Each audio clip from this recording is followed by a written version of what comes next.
আল্লাহ পাক কলম সৃষ্টি করে তাকদীর লিখেছেন, অতএব তাকদীর নিয়ে প্রিয় ভাইয়েরা বিচলিত হবেন না। আপনার তাকদীরে যা আছে আপনি পাবেন, যা নাই কোশ্চিন কালেও পাবেন না, ফুল স্টপ। আপনার তাকদীরে যা আছে আপনি পাবেন, না পেয়ে আপনি দুনিয়া থেকে যাবেন না, ফুল স্টপ।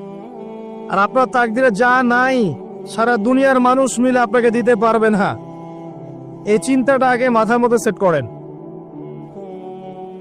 এই চিন্তা যার মধ্যে ইনস্টল করা আছে সে আত্মহত্যা করে না কখনো, সে হতাশ হয় না কখন, সে ভয় পায় না, আল্লাহ পরে চলতে গিয়ে পিছু পা হয় না, সে জালেমের সামনে মাথা নত করে না।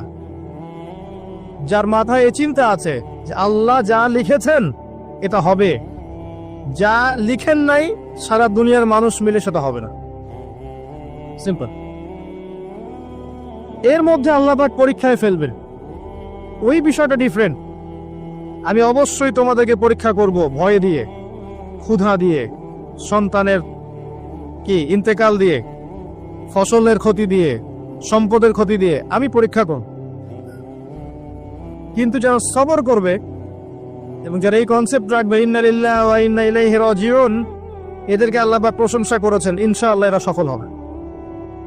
আল্লাহ পাক তাকদীর লিখে ফেলেছেন, তাকদীর নিয়ে টেনশন করবেন না, রিজিক নিয়ে টেনশন করবেন না।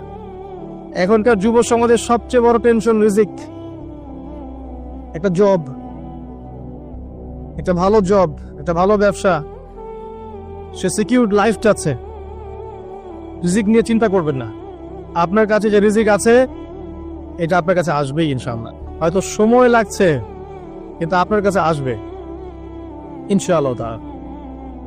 আপনি হালালের উপর থাকবেন, ন্যায়ের উপর থাকবেন।